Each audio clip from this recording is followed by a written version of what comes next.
Hello, and welcome back to the Classical Training Ground. Last time we discussed the early chapters of Genesis, we saw that Adam failed in the priestly and royal task which God had given him. The crafty serpent encouraged him and his wife to doubt God's authority and goodness. And as a result, they took and ate from the tree of the knowledge of good and evil, seeking autonomy and self deification for themselves. Now, here today, we will discuss the consequences of Adam's sin. First, we see that Adam and his wife felt shame on their own. They didn't need God to tell them that they had sinned. Their consciences already told them that. While they previously lived in blissful ignorance of their nakedness, Genesis 3:7 now narrates that they felt awareness and shame of that nakedness. As a result, they made loincloths for themselves out of fig leaves in order to cover themselves up. However, while their consciences were enough to accuse them of their sin, this was nothing compared to what they were about to experience from God. Now we see God's response to their sin, and he is calling them to trial. As soon as Adam and his wife hear God, Genesis 3:8 narrates that they immediately hide themselves. Now, what is it about hearing God that's so terrifying? Most translations of Genesis 3:8 obscure the significance of this question. Here the ESV translates Genesis 3:8 as follows: And they heard the sound of the Lord God walking in the garden in the cool of the day, and the man and his wife hid themselves from the presence of the Lord God among the trees of the garden.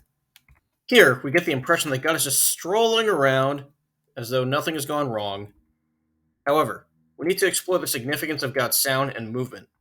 We also need to revisit that translation, cool of the day. On these points, Meredith Kline gives some helpful insights in this small book, Images of the Spirit. Now, see how small that book is? Do not let that fool you, because it is super dense and you have to really pay attention in order to understand what Kline is saying. First thing we need to explore is God's sound, which, as Kline observes, is quite terrifying in itself. First, check Deuteronomy 4, 9 through 11, where Moses reminds the Israelites of their experience with God when they first met at Mount Sinai. While the mountain burned with fire to the heart of heaven, wrapped in darkness, cloud, and gloom. Now pay special attention to verse 12 as Moses mentions the sound of God. Then the Lord spoke to you out of the midst of the fire. You heard the sound of words, but saw no form. There is only a voice, or a sound. Now the word in Hebrew for voice and sound is the same, kol. They heard the kol of God. Here, Moses is reminding the Israelites of a particular experience in which they heard or even saw God's kol, specifically in Exodus 19, verses 16 through 18.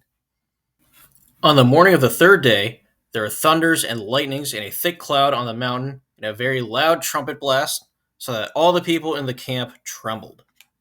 Then Moses brought the people out of the camp to meet God, and they took their stand at the foot of the mountain. Now Mount Sinai was wrapped in smoke because the Lord had descended on it in fire. The smoke of it went up like the smoke of a kiln, and the whole mountain trembled greatly. We see here that what Moses has described as the Kol Adonai, or the sound of the Lord, is absolutely terrifying. Kline lists other examples to illustrate this point throughout the Hebrew Bible. Now, returning to Genesis, we see that Adam and his wife, just by hearing the sound of the Lord, already have plenty of reason to be terrified. Next, we need to revisit that translation, cool of the day. Now, the word translated as cool is ruach, which can mean either wind or spirit. Now, we've already seen God's ruach overshadowing the waters in creation back in Genesis 1:2, and in 2:7, God's ruach had breathed life into Adam. Now, elsewhere in the Hebrew Bible, we see that same pattern. For example, Isaiah 42:1, God will put his ruach on his spirit so that, quote, he will bring forth justice to the nations. Elsewhere, Psalm 139 verse 7 reads, Where shall I go from your spirit? Or where shall I flee from your presence? Now jump down to verse 12, which reads, Even the darkness is not dark to you. The night is bright as the day, for darkness is as light with you. That psalm should remind us of Genesis 3. Now, taking all this together, we get the sense that 1, God's Spirit brings forth his justice, and 2, there's no escaping it. So, with that in mind, how are Adam and his wife supposed to respond to God's Spirit and his justice knowing that 1, they violated his one prohibition, and 2, that specific prohibition insulted God's authority and goodness. Now, with God's spirit of justice coming with a terrifying sound, should we really understand God's walking in the midst of the garden to be just a regular stroll? Not at all. It is the sound of a fearsome judge coming to right a wrong. So, in verse 9, when God calls to Adam, "Where are you?" he isn't saying, "Oh, gee, I don't know where Adam is. I better call him and ask." No, he knows exactly where Adam is. He's calling Adam and his wife to court. Now that God has called Adam to trial and confronted him about his sin, how does Adam respond? He and then his wife both admit to their wrong, but then pass the blame to someone else. Adam blames his wife, quote, "whom you gave to be with me," thus also blaming God in the process. The woman blames the serpent for deceiving her. Now notice here that God doesn't even question the serpent. He goes right to the sentencing. God judges the serpent first. He says in verses 14 and 15, "Because you have done this, cursed are you above all livestock and above all beasts of the field. On your belly you shall go, and dust you shall eat all the days of your life." Now notice that phrase, "cursed are you," which God says to the serpent, but he does not say to Adam and his wife.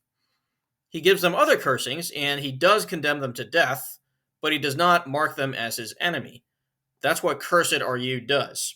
God has marked the serpent as his enemy. Now, moving to verse 15, "I'll put enmity between you and the woman, and between your offspring and her offspring. He shall bruise your head, and you shall bruise his heel." Here, we see that as God's enemy, the serpent's offspring will be at constant war with the woman's offspring. While the serpent's offspring might wound the woman's offspring will kill that of the serpent. At this stage, we don't know what that victory will look like. Like any good story, we must keep reading to find out. Now the future looks bleak for humanity, but with a glimmer of hope. As Gregory Beale describes, the Adam who had been commanded to subdue the world has himself been subdued by the serpent. However, we see that through the victory of the woman seed over the serpent seed, humanity will achieve that dominion. In verse 20, Adam responds to this hope by calling his wife Eve because she is the mother of all living. Now, I love how the Septuagint translates this verse into Greek, as it translates Eve's name as Zoe, which means life. Now, theologians have referred to verses 14 and 15 as the proto-evangelion, or first gospel. In verse 20, we see Adam give the first statement of faith in response to that gospel.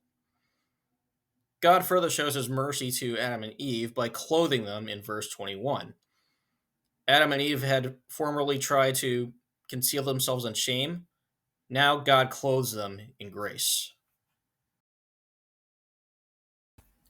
While God has shown grace to Adam and Eve, he cannot have Adam be the head of his people anymore.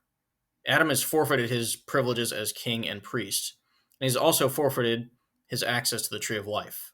Remember, had he succeeded in his task without sinning, he would have won the right to eat from the tree and live forever. In verse 20, we still see hope that life will be available in the future and that the task entrusted to him will be accomplished. However, Adam is no longer the one to do it. All he can do now is work the ground and wait for Eve's offspring to accomplish that task. As a result, God expels Adam and Eve from the sanctuary. Next time on the classical training ground, we'll see in Genesis 4 how that hope begins to be realized.